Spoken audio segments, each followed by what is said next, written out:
ಎಲ್ಲರೂ ನಿಮ್ಮನ್ನು ಅರ್ಥ ಮಾಡಿಕೊಳ್ಳಲು ಸಾಧ್ಯವಿಲ್ಲ. ಕೆಲವರು ಜನ್ಮತಃ ವಿಭಿನ್ನವಾಗಿರ್ತಾರೆ. ಅವರ ಆಲೋಚನೆ, ಮೌನ, ಕನಸುಗಳು ಸಾಮಾನ್ಯರಿಗಿಂತ ಬೇರೆನೇ ಇರುತ್ತೆ. ಅದಕ್ಕೆ ಕಾರಣ ಏನ್ ಗೊತ್ತಾ? ಕಾರಣ ನಿಮ್ಮ ಜಾತಕದಲ್ಲಿರುವ ಗ್ರಹಗಳು ಮತ್ತು ಹಿಂದಿನ ಜನ್ಮಗಳ ಕರ್ಮಗಳು. ನೀವೆಷ್ಟೇ ಸಂಬಂಧಗಳನ್ನ ಹಿಡ್ದಿಡ್ಕೊಂಡು ಜೋಪಾನ ಮಾಡ್ಕೊಂಡ್ ಬಂದ್ರೂ ಕೂಡ ಆ ಸಂಬಂಧ ಉಳಿಯಲ್ಲ. ನೀವು ಮಾತ್ರ ಅದಕ್ಕೆ ಕಾರಣನೇ ಗೊತ್ತಿಲ್ಲದಲ್ಲೇ ನಿಮ್ಮನ್ನ ನೀವು ಸಾಯಿಸ್ಕೋತೀರಾ.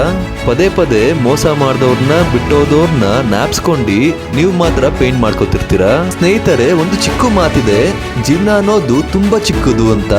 ಎಲ್ಲರ ಬಯಲ್ಲೂ ಈ ಮಾತು ಬರುತ್ತೆ, ಆದ್ರೆ ಆ ಒಂದು ಸಂಪೂರ್ಣ ಜ್ಞಾನ ಯಾರಿಗೂ ಕೂಡ ಇಲ್ಲ. ಪ್ರತಿ ಮನುಷ್ಯ ಕೂಡ ಹುಟ್ಟುವುದು ಸೋಲ್ ಪರ್ಪಸ್ಗಾಗಿ, ಆತ್ಮದ ಉದ್ದೇಶಕ್ಕಾಗಿ. ಅರ್ಥಾತ್ ಅಂದರೆ ನಾವು ನಮ್ಮ ಜ್ಞಾನದಿಂದ ನಮ್ಮ ಸೋಲ್ನ ಗ್ರೋತ್ ಮಾಡ್ಕೋಬೇಕು ಹೊರತು ಬೇರೆಯವ್ರ ಮೇಲೆ ಎಕ್ಸ್ಪೆಕ್ಟೇಷನ್ಸ್, ದುಡ್ಡು, ಆಸ್ತಿ ಅಂತ ಹಿಂದೆ ಓಡಿ ಹೋಗ್ಬಾರ್ದು. ನಿಮ್ಮ ಜಾತಕದಲ್ಲಿ ಲಗ್ನ, ಲಗ್ನಾಧಿಪತಿ ಕೆಟ್ಟರೆ ಹಾಗೂ ಲಗ್ನದಲ್ಲೇ ಪಾಪಗ್ರಹಗಳು ಕೂತ್ಕೊಂಡ್ರೆ ಈ ರೀತಿ ಸಮಸ್ಯೆಗೆ ಒಳಗಾಗ್ತೀರಾ. ಮತ್ತು ನಿಮ್ಮ ಲಗ್ನದಲ್ಲಿ ಶನಿ, ಚಂದ್ರ, ಚಂದ್ರಕೇತು, ಚಂದ್ರ, ರಾಹು ಇದ್ರೆ ನಿಮ್ಮ ಜೀವನದಲ್ಲಿ ಬರೋರೆಲ್ಲ ನಿಮ್ಮನ್ನು ಅರ್ಥ ಮಾಡ್ಕೊಳ್ಳಲ್ಲ. ತುಂಬಾ ಸಮಯ ನಿಮ್ ಜೊತೆ ಇದ್ದಿ ಎಮೋಷನ್ಸ್ ನ ಬಿಲ್ಡ್ ಮಾಡಿ ಬಿಟ್ಟು ಹೋಗ್ತಾರೆ.